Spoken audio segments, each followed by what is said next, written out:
Bom dia para todos, eu sou Vicente de Paula, o Lampião.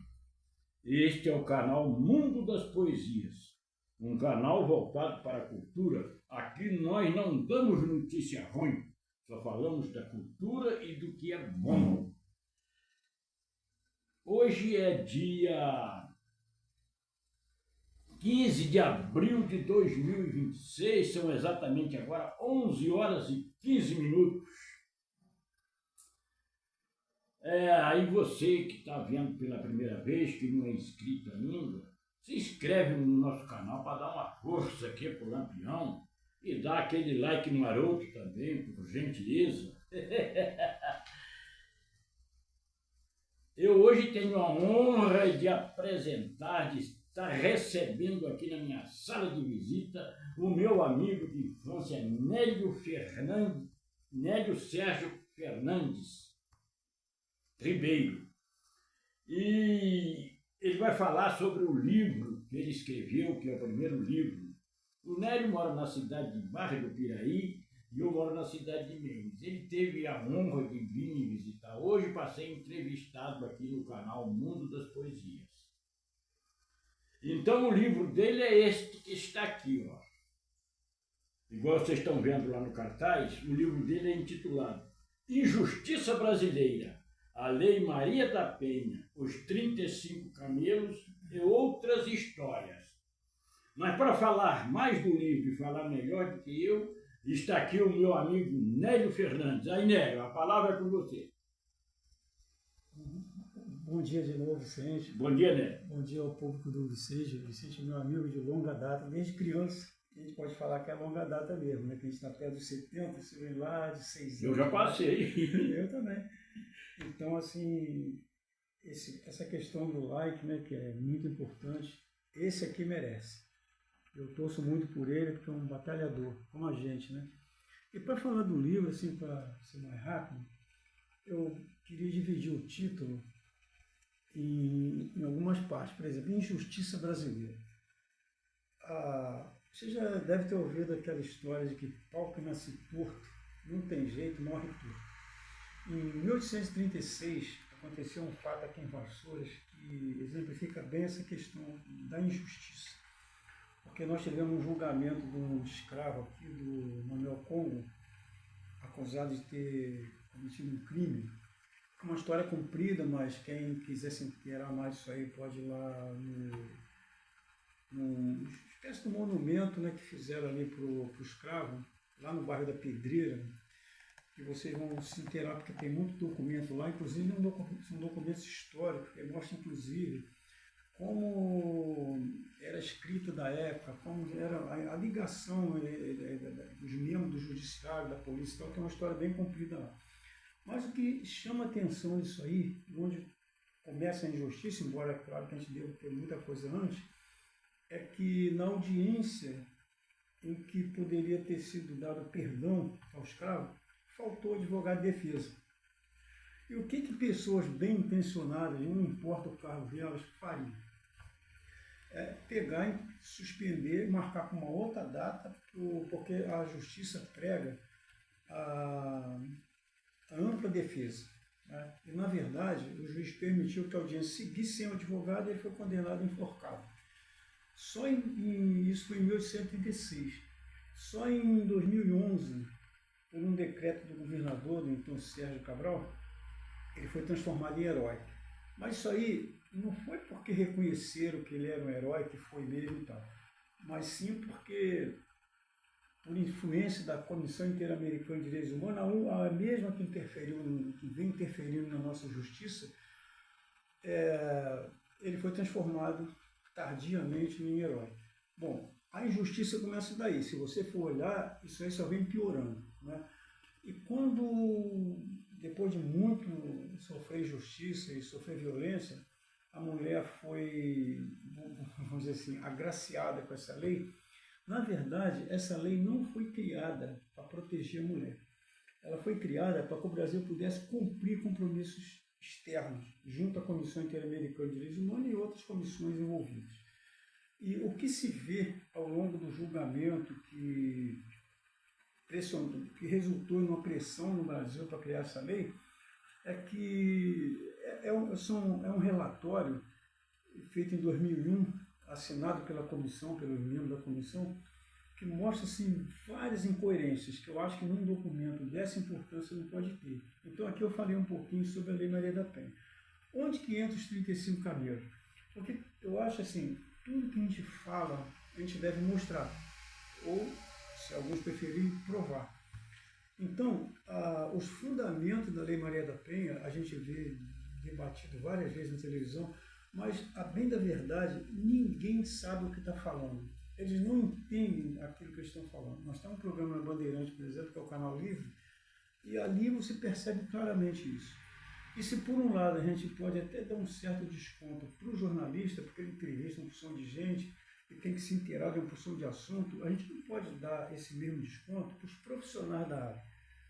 Né? Então, onde que apareceram os 35 cameiros? Para pegar e colocar essa história da Lei Maria da Penha, eu acho que a gente não pode chegar e já ir falando, a lei é isso, a lei é aquilo, e não funciona e tal, e explicar por quê. Eu acho que a gente tem que explicar o contexto onde essa lei foi inserida. Como que se permitiu, a população permitiu, que uma lei que não tem nada de não traz nenhum benefício para a mulher e para a sociedade, ela pôde ser implementada. Né?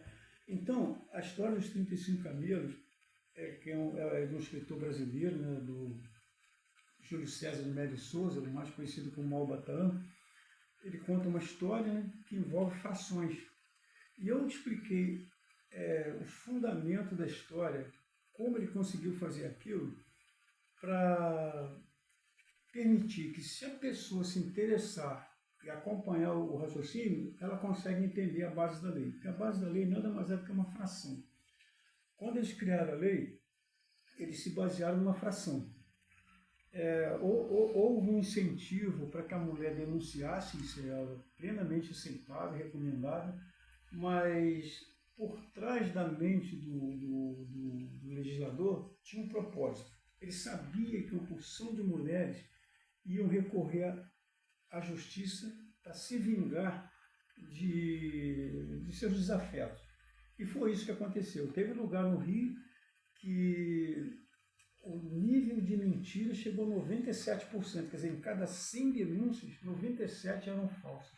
Aí você imagina como fica a mulher que realmente precisa da lei perdida no meio de 97 pessoas. Você imagina uma patrulha Maria da Penha saindo para verificar situações falsas e deixando de proteger uma mulher que precisa. Né? E isso é um dos motivos que levou a lei a ser tão ineficiente. E a lei, quando eles começam um pouco antes a história, eu só estou explicando aqui os 35 camelos, onde que ele entra, para dar uma noção de fração, para a pessoa poder entender a argumentação que tem no livro.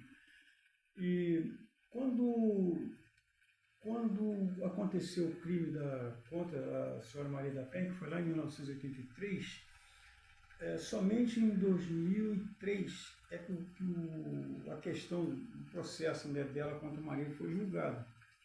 Então, nesse período, ela compareceu a várias entrevistas de televisão, continuou fazendo depois, sempre dizendo que o marido dela nunca agrediu fisicamente, só psicologicamente. E você vai notar que toda denúncia, quando ela é falsa, ela se escora nesse tipo de agressão, porque não tem prova. Né? A agressão física, ela deixa a prova, a agressão sexual, ela deixa a prova, mas a psicológica, não, você não tem que provar nada. Então, quando o Estado brasileiro vinha sofrendo pressão da Comissão Interamericana de Direitos Humanos para fazer alguma coisa para conter essa violência, e ignorou todas elas, isso está descrito no livro em detalhes, porque o livro reproduz uma boa parte do relatório que a comissão produziu. O Brasil foi sofrendo pressão, até que chegou numa hora que começou a aparecer um fato que mudaria tudo. O Brasil pretendia um assento no Conselho de Segurança da ONU. E é claro que se ele não atende o que a comissão, que é ligada à ONU, está propondo, ele não vai conseguir. Então, aquele país que vinha numa velocidade quase zero em atender a mulher, passou a ser de uma celeridade assim, que impressiona. Tudo tinha que ser rápido. inclusive os resultados que ele combinou com a CIDH, que seria elaborar uma lei que atendesse a esse propósito, que era proteger a mulher da violência doméstica. E terminar o processo, que era para condenar o marido dela, acusado por ela de ser um assassino. O livro explica também como sucedeu e onde que isso aí é completamente nebuloso. Isso está bem explicado lá, e a gente, né, Vicente, não tem tempo aqui para falar sobre isso tudo. Porque o livro é grande, né? 448 páginas, 447. E nessas 447 páginas, elas se explicam, porque vocês vão notar que a explicação da lei e a prova da sua ineficiência é a prova de que as pessoas não sabem lidar com isso, a prova de que o legislador se afastou do compromisso com a população e atendeu a influências da CIDH, com base naquele propósito da ONU que eu falei. Para provar isso, vocês vão ver que as páginas do livro poderiam ser bem menores, o número de páginas. Mas eu me vi obrigado a falar numa série de coisas que permitiram isso. Por exemplo, o desempenho da mídia, como as profecias influenciam nisso, o que é uma profecia, como a gente deve olhar essas profecias, como a mídia interfere na nossa vida. Tem uma frase do Mark Twain, do George Orwell, que diz assim: a massa mantém a marca mantém a mídia controla a massa. Então vocês vão ver que a mídia está no controle de tudo e nós não conseguimos sair disso porque a gente não entende. Esse livro ele tenta dar essa ideia para ver se a pessoa consegue. Nós temos que fazer uma mudança muito grande, porque o tempo está passando. A gente tem que preparar um ambiente melhor para os nossos filhos, para os nossos netos, porque do jeito que está indo, é a destruição da humanidade. Então, quando o país colocou, o Estado brasileiro colocou como prioridade esse assento na comissão, no Conselho de Segurança da ONU, o que aconteceu? O legislador ele criou uma lei para impactar rápido. Tinha que ter resultado rápido. Como se consegue isso? Emitir medida protetiva. A mulher entra na delegacia, faz uma queixa, sai de lá com a medida protetiva, ele junta aquilo tudo, manda para a Comissão Interamericana de Direitos Humanos, e fica parecendo que o Brasil está fazendo alguma coisa. E o que está por trás disso? Vocês vão ver que a ineficiência ela se explica de uma maneira muito fácil, porque quando uma mulher entra numa delegacia e faz uma queixa, como eles sabiam que a investigação policial ia destruir aquela queixa, porque se ela for mentirosa, o policial tinha que ser feito assim, o policial recebe a queixa, vai ao investiga e determina as providências que devem ser feitas. Por exemplo, tem que prender o camarada porque ele tem o potencial de cometer um assassinato. Não precisa fazer nada porque se constatou que ele não tem periculosidade nenhuma, é o caso da denúncia mentirosa. Enfim, as providências vêm exatamente da investigação policial. Se você tira a investigação policial, você está prejudicando a mulher. O que acontece com a mulher? No fim da denúncia, como aconteceu essa senhora que está aqui no livro, e outras, ela, terminada a denúncia, ela levanta da cadeira, vai para onde? Para o único lugar que ela não devia ir, que é para a casa dela, onde ela está sendo ameaçada. E essa senhora aqui no livro, ela tinha 10 medidas protetivas contra ela. Ela não teve tempo de pedir a 11ª. Por quê? Essa quantidade de medidas protetivas, ela resultou de uma confiança na lei? Não, porque ela não tinha outra coisa a fazer. E a covardia desses procedimentos é que, contrariamente ao que a mídia pensa e que muitos profissionais do direito pensam, a mulher não sai da delegacia e volta para um lugar protegido. A medida protetiva, ela não dá um escudo que protege a mulher da violência. Ela volta para um lugar que muitas vezes nem separação da rua tem. O acesso à casa dela é a coisa mais fácil que tem, num lugar completamente isolado, que foi esse caso aqui. Porque eu tenho o local todinho mapeado, fotografado, para mostrar para vocês como essas pessoas se enganam.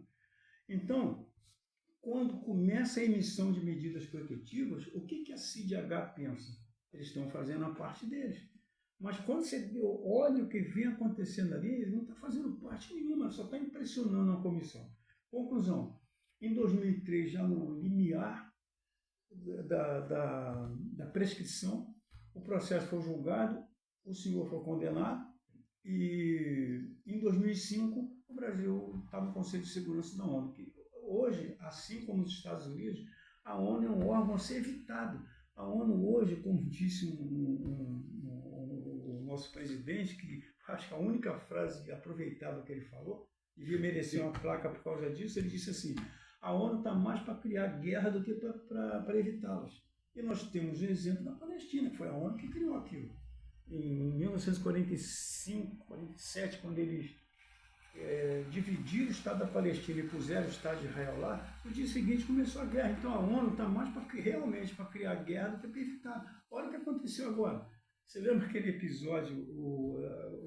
Eu tentei colocar no livro algum tom assim, que amenizasse um pouco essa selvageria toda. E aqui eu vou contar um que não está no livro, mas vocês devem lembrar que no episódio da disputa pela classificação da seleção para essa Copa dos Estados Unidos, que eu acho que todo mundo deveria boicotar, teve um jogo que os jogadores fizeram uma rodinha e não deixaram o técnico entrar. E o técnico fez um esforço lá para entrar e não conseguiu. É o que nós vemos na ONU. Você vê que começou uma guerra, Estados Unidos e Israel contra o Irã, que é um país que está dando exemplo para todo mundo, um bom exemplo, e começaram uma guerra sem nenhuma justificativa para ninguém. E lá pelas tantas, quando Israel começou a ser bombardeado com mísseis de fragmentação, que o Irã mostrou, eles foram à ONU reclamar. O que a ONU tinha que fazer? Vocês não começaram isso, vocês não deixaram eles colocar agora. Não, eles começaram a votar uma resolução, como estão votando agora, para permitir uma força lá no Estado. Então você vê, a ONU só vai tomando decisões erradas. Por quê? Ela vai contra os Estados Unidos, que é o que mais põe dinheiro lá. Então a gente que está de fora, que começa a ver essas coisas, tem que ser nossa iniciativa para sair disso.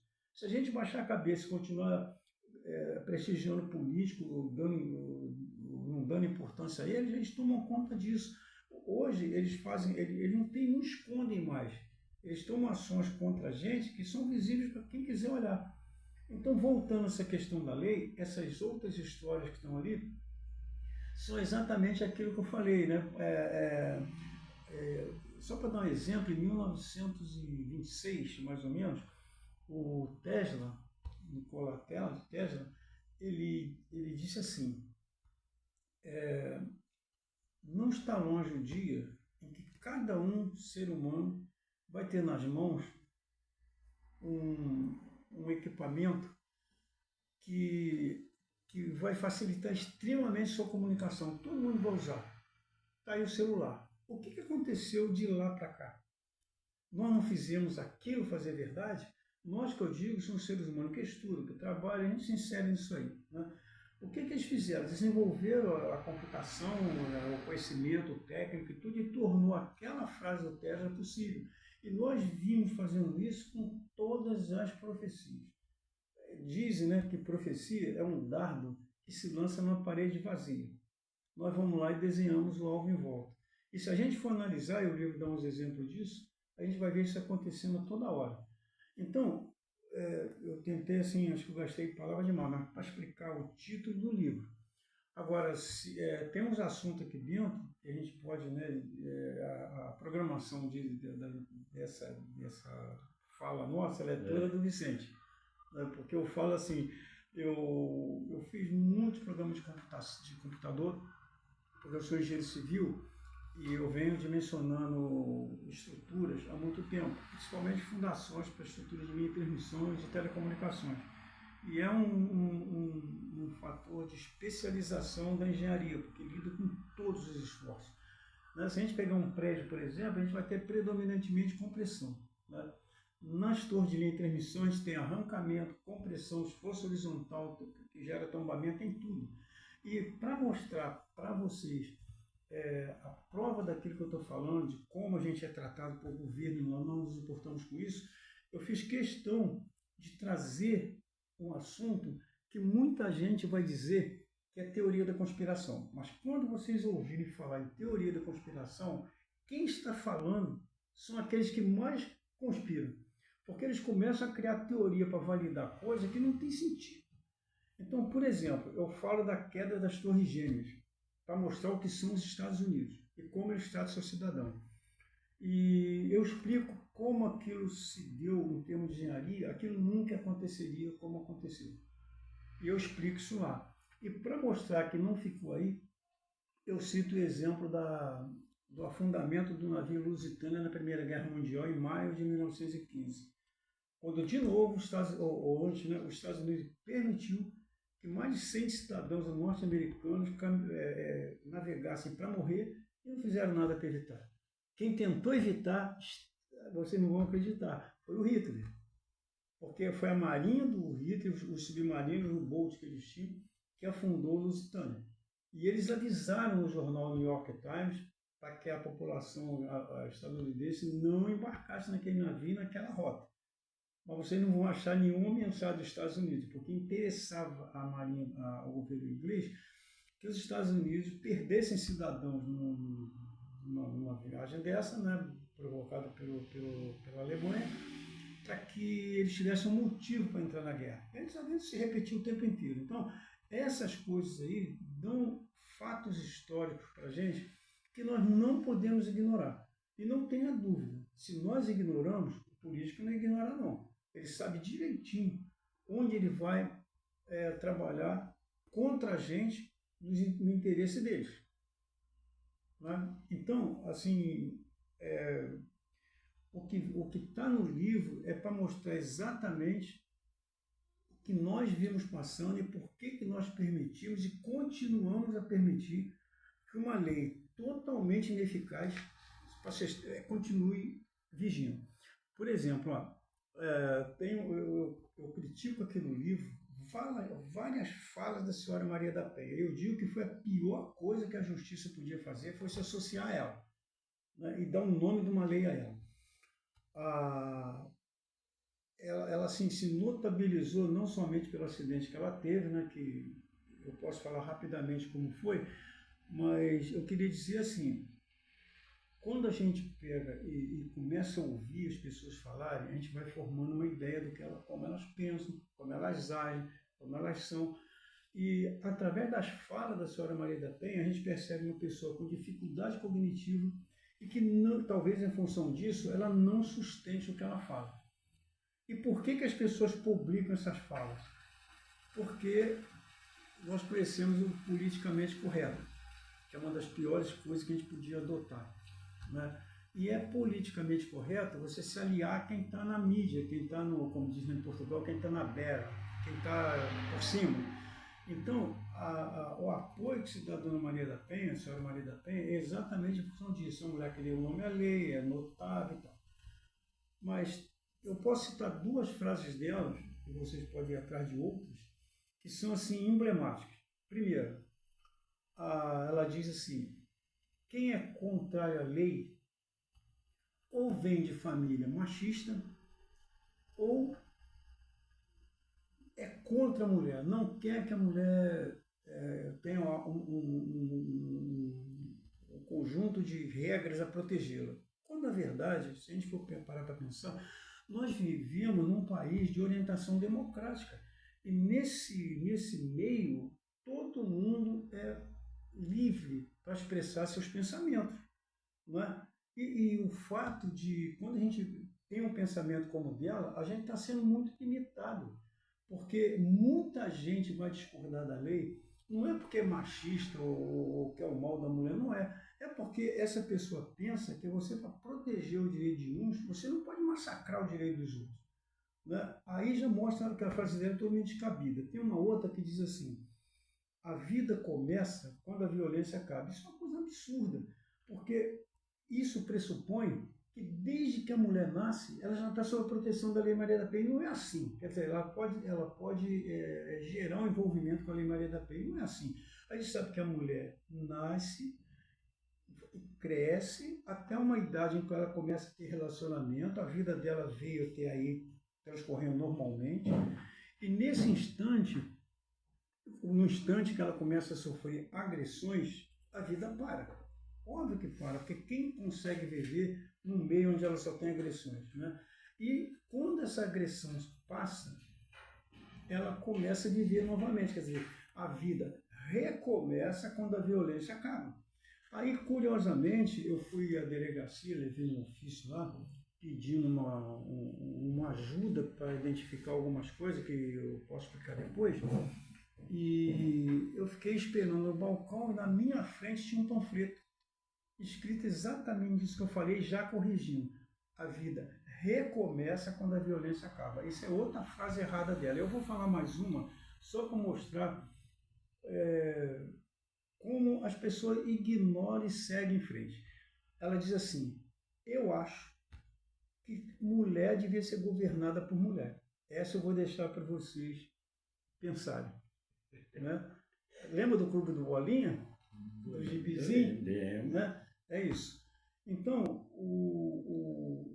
a questão, assim, quando a senhora Maria da Penha, né, ela tem o apoio da justiça e nós chegamos no que chegamos, na verdade, a grande contribuição que a senhora dá é incentivar a mulher a mentir. Né? Porque quando a mulher viu que ela pode chegar na delegacia, falar o que ela quer falar sobre alguém, e aquela pessoa na mesma hora tem uma medida contra ela, o que aconteceu? O que a outra pensa? Vai todo mundo junto. Agora imagina se a mulher chega na delegacia, o delegado, olha, mas a senhora vai ter que provar isso aqui. Acabou a denúncia. Ou então a senhora vai ter que ficar 3 dias aqui, porque a senhora não pode voltar para o lugar onde a senhora diz que está correndo risco de ser agredida. Quem que vai querer, mentindo, ficar 3, 4 dias fora de casa? Então, vejam que a coisa foi direcionada para chover denúncia, para gerar medida protetiva, para passar a impressão de que alguma coisa estava sendo feita. Né? Tem mais detalhes, né, que a gente, falando assim rapidamente, a gente não vai conseguir lembrar, mas ao longo da nossa conversa aqui, que ainda deve ter algum tempo, né, Vicente? Nós estamos com 27 minutos. Vamos aí, uns 40 minutos, por aí, né, para não ficar muito grande. Então a gente deve lembrar de outras coisas, né? Mas a gente pode ver que quando tem 2 partes e uma começa a se omitir, a outra começa a crescer. E se essa parte que começa a crescer, que é a política e a justiça, ela não tiver freios, porque quem põe o freio são eles, a gente vai chegar nessa situação que nós estamos.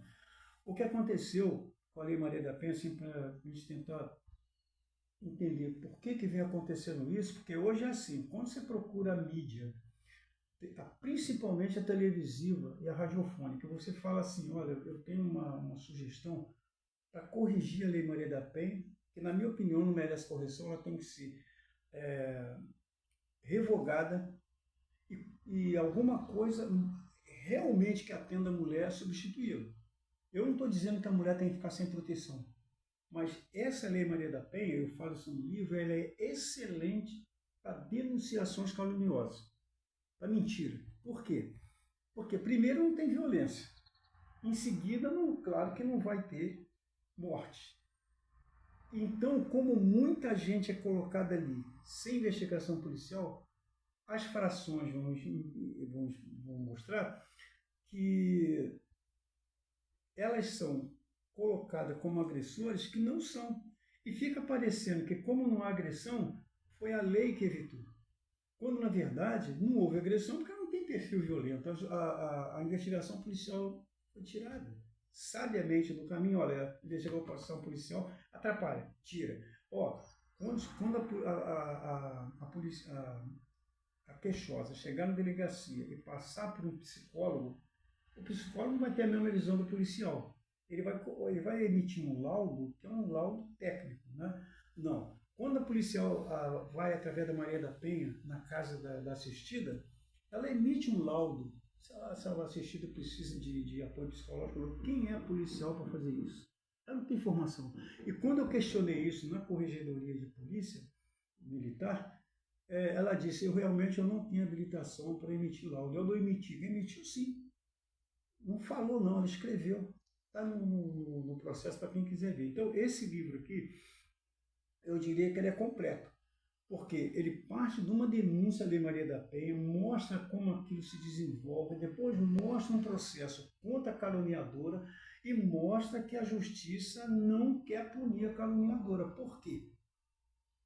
Quando a justiça condena, na hora de emitir a sentença, a juíza age psicologicamente, ou vamos dizer assim, de uma maneira assediosa sobre a juíza leiga e faz ela tirar a acusação e absolver a ré. Por quê? Porque ainda cita isso. Em 2021, mesmo o Brasil fugindo esse tempo todo de condenações da CIDH nesse caso de agressão, a Comissão Interamericana de Direitos Humanos puniu o Brasil por um assassinato de uma mulher preta que aconteceu em 1998, na Paraíba, e que o Brasil foi levando aquilo de qualquer maneira até em 2021 ser punido. Então eu pergunto para vocês, imagina como a Comissão Interamericana de Direitos Humanos ia receber uma comunicação de que uma mulher que denunciou, ela acabou sendo presa. Aí eu pergunto para vocês, e acho que a resposta vai ser bem previsível, né? A mulher realmente agredida, é preciso temer um processo porque ela denunciou?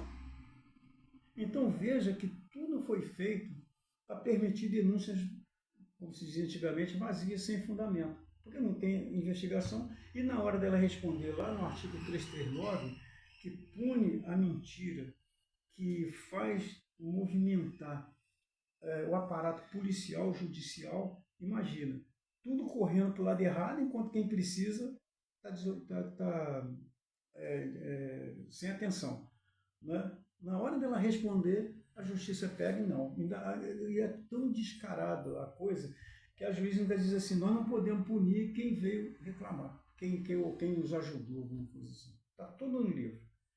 As participações da Maria da Penha, como age o Ministério Público, como age a Defensoria Pública, como é a atuação das corregedorias que deviam controlar isso tudo.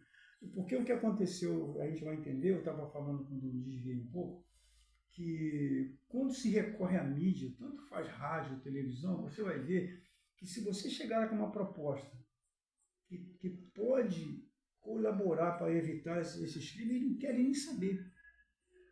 Aí fica parecendo o quê? Que se chegar uma notícia de uma mulher dentro do caixão, morta por violência, para eles interessa, porque vão divulgar. Mas para evitar, não. Eu posso falar isso porque eu tentei várias vezes isso. E você é ignorado o tempo inteiro. Mas de onde vem isso? Quando a lei foi criada, ela é inconstitucional, visivelmente inconstitucional. Por quê? Porque ela não permite defesa. Quando alguém recebe um processo de medida protetiva, ele pode fazer uma defesa prévia. Pode. A justiça recebe, mas ignora. Não adianta se apresentar provas de que aquilo está errado, porque a medida protetiva tem que ser emitida e ela segue o curso dela. Tudo que vem do lado dali é ignorado, se for a favor do acusado. Isso é amplamente constitucional. Mas o STF se pronunciou sob o ponto de vista de que a lei é constitucional. Não é. Bom, seguiu daí para frente. O que acontece quando a política e a justiça elas firmam um pacto? Tudo que está em volta vai seguir. Então a política vai seguir, a mídia vai seguir, as polícias vão seguir, militar, civil, as corregedorias. Não adianta se reclamar, porque vai sempre acionar, nós temos um acordo lá em cima que essa lei tem que funcionar e tem que ser assim. Então não adianta você lutar contra aquilo. Entendeu? Se você quiser, é só você pegar os vários exemplos que nós temos. Né? Tem aqui no livro tem um exemplo de como as pessoas enxergam as coisas erradas. Tem um site que divulgou que em 2022, 18 milhões e 600 mil mulheres passaram por um episódio de violência doméstica. E eles falam isso como se isso mostrasse que a lei está funcionando, quando na verdade isso mostra como a lei é deficiente. Mas para a gente entender isso, o que nós precisamos fazer? Bom, um pensamento rápido fala assim, não, eu tenho 200 milhões de mulheres lá em 2022, 18 milhões e 600, não é um número tão grande assim, não. Vamos pegar o recenseamento lá de 2022 do IBGE, porque eu falo assim, tudo que a gente fala a gente tem que provar. Se eu digo que esse número é absurdamente grande e é totalmente contra a lei, mas eles tentam passar para você que é a favor, a gente vai pegar o resultado do recenseamento do IBGE, mostra que no Brasil, lá em 2022, nós tínhamos 101.500 mulheres. Né? 101 milhões e 500 mil mulheres. Bom, desses 101 milhões e 500, agora você já vê que os 18 milhões tem outra perspectiva. Né? Mas vamos tirar desses 91 milhões as crianças, as mulheres que não têm mais relacionamento e tal. A gente vai chegar a favor da lei, nós vamos chegar em 94 milhões de mulheres. Em 94 milhões, você ter quase 20 milhões de agredidos é muita coisa. É 20% mais ou menos da população. Então, isso, você vê que os argumentos que tentam mostrar que a lei funciona, se a gente analisar, eles só depõem contra ela, mas não é falando que a gente mostra isso, a gente mostra com números, com pesquisa, com prova matemática, que embasa a lei e tal. Então, esse trabalho todo foi que, para mostrar isso tudo, né, para mostrar por que nós aceitamos isso, é que gerou essas 447 páginas. Né? E ali eu nunca pensei que eu fosse elogiar um político, mas na dedicatória, que eu tentei aproveitar cada espaçozinho do livro, eu fiz uma dedicatória ao Thomas Jefferson, porque ele fala uma frase que ele é muito pertinente para essa situação toda que a gente vive. Ele diz assim, quando a injustiça se torna lei, e é o que nós estamos vendo, a reação se torna um dever. Então, todo mundo que percebe que isso aí está tomando um rumo que não deveria ser, tem que se manifestar. Quando a gente não se manifesta, a gente abre o caminho para quem quer que isso continue se manifestar. E eles vão usar a força que eles têm para fazer isso valer. Né? E tudo que nós estamos vivendo hoje é por isso aí. Veja que o caminho está aberto para os maus políticos trabalharem. Nós temos agora no Congresso um projeto de lei que pretende punir a mim e a você que criticar Israel. Né? A deputada federal, quase nunca lembro o nome dessa gente, eu me lembro o Rick Davis do Supertramp, quem gosta de música aí, que uma vez ele está falando sobre política, eu nunca lembro o nome dessa gente, porque não tem importância. Eles acham que tem importância, mas na vida, naquilo que nós viemos fazer aqui, não tem importância nenhuma. Tabata Amaral, lembrei, tomara que eu esqueça daqui a pouco. Mas o projeto dela, ela trabalha numa Assembleia Legislativa Brasileira para proteger Israel. E as nossas questões que nós temos aqui? Né? O deputado vai para os Estados Unidos e fica 5 meses lá. Quer dizer, quando a gente se afasta, a gente abre o caminho para essa gente. E a gente tem um compromisso muito grande, porque se a gente parar para pensar, e pouca gente também tem informação acerca disso, quando a justiça se une com a política, nos moldes que eles fizeram, que expandiram depois, a inversão de um procedimento que vem desde 4 mil anos atrás, quando veio mais ou menos o Código de Hammurabi, e um código antes que veio, que é dos Sumérios, o Hammurabi teria sido o segundo, que a gente vai perceber que a justiça, ela sempre anda junto com o povo um pouquinho atrás, porque à medida que o povo, que a população vai se desenvolvendo, a justiça tem que se adaptar. Né? Esse procedimento que une política e justiça contra a população, que é o que acabou acontecendo, ele inverte isso. A população, a massa da população, é que tem que ir atrás da justiça. Isso não vai caminhar para um lugar legal. Com isso, eu mostro no livro que a justiça nos arrasta para cerca de 4 mil anos atrás. Né? Lá quando quase estava lançando o Código de Hammurabi. E eu queria contar essa história rápida. rápido para vocês. Pode continuar, né? Pode, continua mais um pouquinho. O trem está passando aí, peço desculpas aí pelo trem. O trem está passando. Mas o que aconteceu, gente, olha só. Isso eu falo mais para os avós, que os pais não têm experiência para perceber isso. Eu tenho uma netinha de 1 ano e 9 meses que impressiona a gente pela capacidade de raciocínio e de associação que ela tem. As crianças estão muito inteligentes. E a gente tem que preparar um terreno para elas, não do jeito que nós estamos fazendo, porque nós perdemos isso. Porque dizem, né, isso é uma verdade, que a experiência a esperança do mundo são as crianças. Se nós ensinamos as crianças, como nós vimos ensinando, que um bandido, ele rouba a nação, ele rouba todo mundo e depois vai para casa, vai cumprir pena domiciliar. Isso é um absurdo. Isso ele tem que ser tratado? Tem, ele merece tratamento médico? Sim, na prisão. Sai de lá, vai, recebe tratamento e volta, não ir para casa, porque o que nós passamos para a criança com isso? O que nós passamos para a criança quando a gente mostra isso que nós estamos mostrando? As pessoas são roubadas, como os idosos foram no INSS, e o que deu uma CPI que levou 7 meses, que gastou com estadia, com alimentação, com transporte? O que deu isso? O que nós mostramos para a criança? Aí vem a história que eu queria contar para vocês, para provar que nós somos arrastados lá para trás e não temos como voltar, impedindo o desenvolvimento da humanidade. Tem uma história aí que os bíblicos conhecem, que chama, e a lei incorporou o que se chama Síndrome da Mulher de Potifar. O que foi isso? O José do Egito, né, quem acompanha a Bíblia vai lembrar, ele foi governador do Egito. Ele ganhou a simpatia do imperador que chamava Xerxes, ou com SH2, 2SH com 2X, e interpretando o sonho para esse faraó. E o faraó acabou transformando ele em governador do Egito. Bom, ele não vai interpretar sonho o tempo inteiro. Então o faraó cedeu o José para o Potifar, que era um comandante da guarda particular do faraó. E com essa nova atribuição, o José tinha que desempenhar funções na casa do Potifar.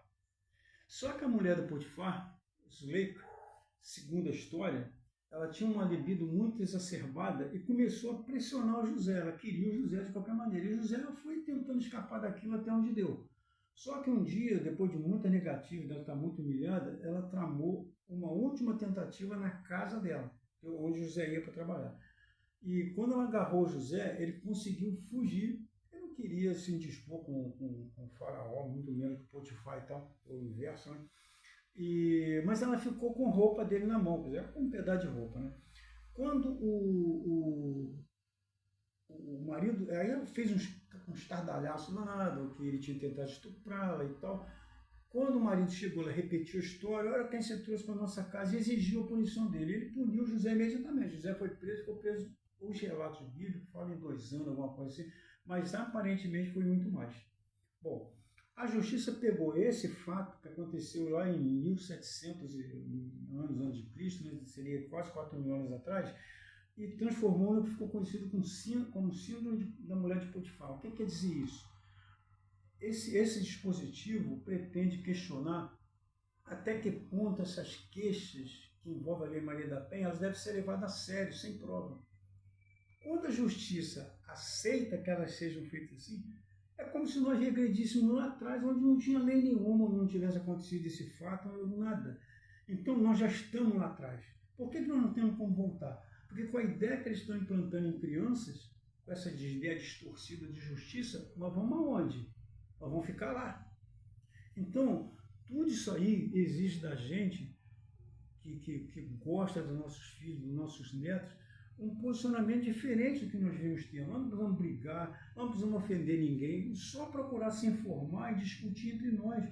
O que vai sair daí, eu garanto que vai barrar isso tudo, de uma maneira pacífica. Porque guerra, só quem gosta é os Estados Unidos. Nós estamos vendo aí o que está acontecendo, é completamente desacreditado no mundo todo, embora que no Brasil ainda tenha gente querendo ir atrás dos Estados Unidos. Então a gente tem que tomar esse posicionamento, porque nós temos um compromisso muito grande com nossos filhos, com nossos netos. E isso isso exige atitude, que nós não estamos tendo.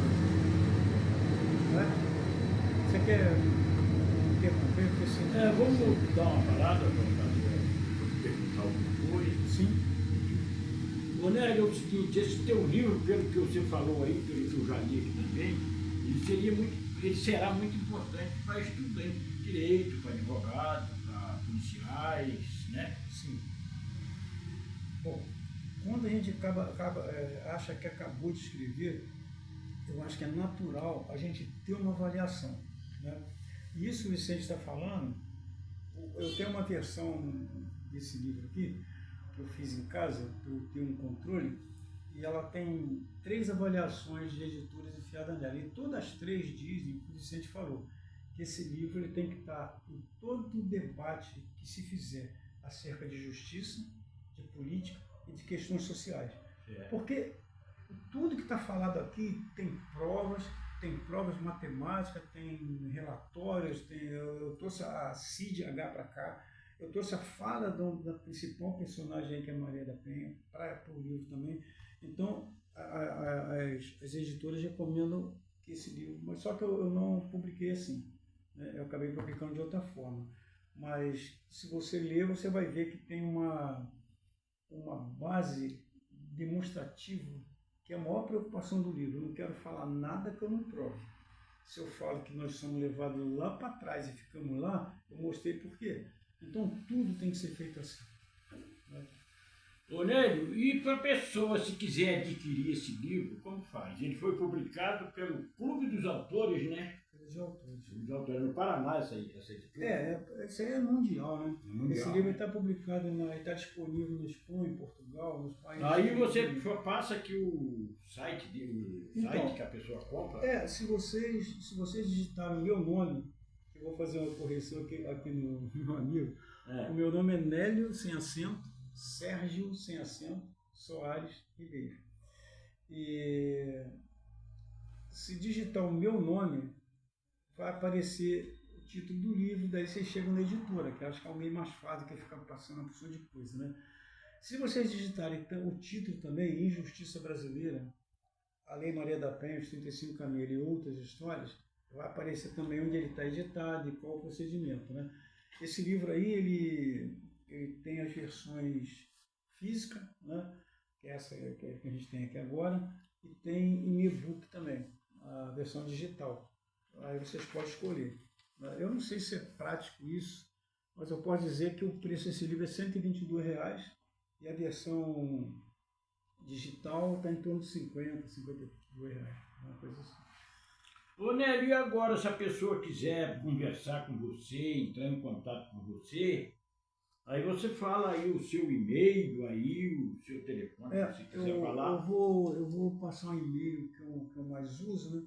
Que eu tenho lá desde 1983, que é N de Nélio, S de sapo, _ engenharia, @yahoo.com.br.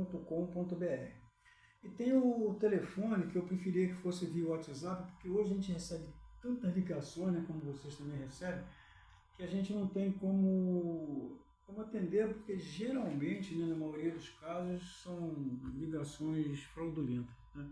Então, o meu telefone é 24, o DDD, 981618827. E ele é o WhatsApp também. Né? Pelo WhatsApp, eu acho que a gente conversa melhor. Né? Eu não tenho eu tenho mídia social, mas eu não uso. Eu uso mesmo, são os e-mails, né? Eu dei o principal, e o telefone, né? A gente pode fazer um contato pelo WhatsApp. Né? Olha, e outra coisa, se você for convidado para um colégio, para uma faculdade, para qualquer evento, para dar uma palestra, você vai? Vou sim, porque eu acho que o que o mundo precisa hoje? É de conversa. Né? É conversando que a gente vai resolver. Se lá, ao invés dessa guerra destruidora que nós estamos tendo aí, tivesse conversa, não tinha guerra. Né? Então é claro que eu vou. Então, meus amigos, aqui o Nélio, quem quiser convidá-lo para dar uma entrevista, para dar uma palestra de incentivo para as pessoas, em colégio, em faculdade, em eventos. Nós estamos localizados aqui na cidade de Barra do Piraí, onde ele mora, e eu moro na cidade de Mendes. Então você pode ligar, mandar mensagem por número 24 981 61 88 27. Ou também para o meu telefone do Lampião, que é 24 981 40 31. Tá bom? 31, 40, eu falei errado. É 981 41 3084. É o número do telefone, 3084 final, Lampião. Ou então entra aí na rede social aí, eu estou no Facebook, estou no YouTube, estou no blog, eu tenho um blog, aí eu passo pro Nery, tá bom? O Nery é meu amigo de criança, nós fomos criados juntos lá em Palmas do Fronten. Bastante tempo. Agora eu peço desculpa, porque a gente é meio amador ainda, o vídeo talvez não saiu muito legal, porque teve um barulho do trem, e às vezes eu passei ali atrás. Ô Nery, agora dê suas considerações finais. Bom, nessas avaliações, a gente sempre olha assim com um certo cuidado, porque quando a gente quer trazer gente para dar gente, a gente elogia e tal, mas eu sei o que eu escrevi, eu sei o trabalho que deu e o compromisso que eu tenho de tentar ajudar. Porque tem nós tivemos um professor, Dalton Gonçalves, que escreveu muito livro de ensino médio e ajudou muitos alunos com física. E ele dizia uma coisa que eu acho que é a maior verdade: ensine tudo que você souber, ou pensa que sabe. Porque se você sabe, é ótimo, né? Se você não sabe, você vai aprender. Mas a gente tem um compromisso de tentar melhorar aquilo que serviu de experiência para a gente, né? E nesse caso aqui, nessas avaliações, eu concordo plenamente que é um livro que tem que estar em debate mesmo, não é porque eu escrevi não, é porque os assuntos aqui são sérios e procura resolver uma questão que tem que ser resolvida. A gente não pode ver com quase 1.500 assassinatos todos os anos de mulheres com uma lei rigorosa como essa. Isso tem que achar um ponto de mudança e está nas nossas mãos fazer isso. Então, o que essas avaliações falam também é da coragem, porque você tem que ter coragem para mexer com o sistema todo, para desagradar a justiça, política, Lei Maria da Penha, Conselho de Justiça.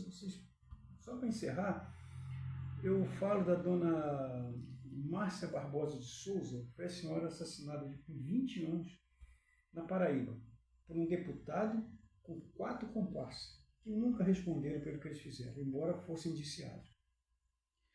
A dona Márcia, eu me refiro a ela como uma senhora preta.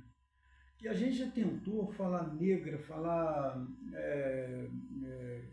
afrodescendente, mas quando a gente abre o questionário de Maria da Penha, que não serve absolutamente para nada, aquilo é um festival de besteira, de idiotice, que ninguém dá importância, e vocês vão ver, o livro mostra. Ele só foi feito para para encaixar na lei. E na questão 22, como a gente fala com as pessoas, como a gente fala com as pessoas, é branca, é preta, é negra, é afrodescendente, o Conselho Nacional de Justiça coloca uma pergunta que mostra como a justiça é racista, porque ela diz assim: como a senhora se identifica, com qual cor a senhora se identifica? Aí dá as opções: branca, parda, preta. Então o negro é tratado como preto, e índio, e aí tal. Então é isso que nós temos. Então, se a gente for seguir o que está definido pelo Conselho Nacional de Justiça, você fica como o Conselho Nacional de Justiça põe a logomarca dele no questionário daquele. Porque, só para encerrar mesmo, você vai ver que as questões são repetidas, elas podem se condensar numa só, até para diminuir o trabalho dos policiais que vão visitar 6 dias depois de assistir, depois da queixa, porque ele dá um tempo enorme para o camarada que quer fazer uma covardia lá e fazer. Mas tem várias questões, assim, já sofreu violência desse tipo, a violência daquele, sofreu violência? Não, não, não. Depois vem uma questão assim, lá na frente. Suas filhas já presenciaram violência? Sim. Eu pergunto, como? Se ela mesmo fala que não teve violência, como é que as filhas presenciaram violência? Então, isso vai passando aos olhos de juízes, promotor do Ministério Público, Defensoria Pública, e ninguém liga para aquilo. Porque, na verdade, nem assistido liga para o questionário. Eu estou me referindo, eu sempre faço questão de falar isso, a denunciações caluniosas. Eu não estou falando de denunciações verdadeiras. Essas estão num grupo à parte. Tá? Então, acho que é isso, Vicente. É só isso, Nélio. Então, eu te agradeço muito pela aparecer aqui na nossa sala de visitas. E vamos pedir ao povo aí que assistiu o vídeo para se inscrever no meu canal, compartilhar, para me dar uma forcinha. O Lampião precisa de ter acesso, ter vídeo, ter bastante visualização. E o mais, eu agradeço o Nélio, agradeço a vocês que estão ouvindo, não sei o dia que vocês vão ver. E também eu tenho o jornal Gazeta Cultural, que é editado por mim, está na 6ª edição. Vai sair a 7ª agora, dia 1º de maio. Inclusive aqui está o comercial do livro do Nélio. E se vocês quiserem ler esse jornal online, ele está lá na www.jornalcorreiodavila.com. Ou então entra lá no Google e bota Jornal Correio da Vila, vai aparecer o link lá, é só clicar, tá bom? Eu queria só reforçar esse pedido do like, né, e da inscrição no canal, porque aqui vocês vão ter sempre entrevista assim.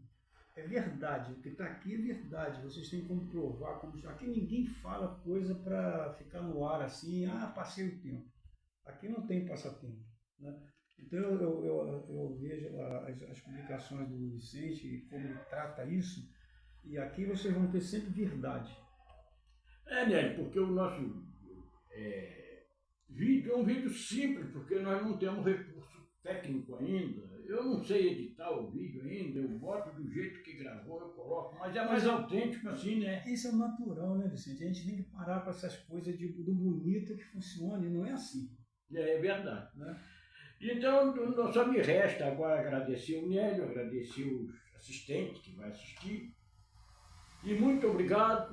O Nélio, faz a sua despedida. Eu agradeço a vocês, né, a paciência de ouvir, né, de ver o que a gente está fazendo aqui.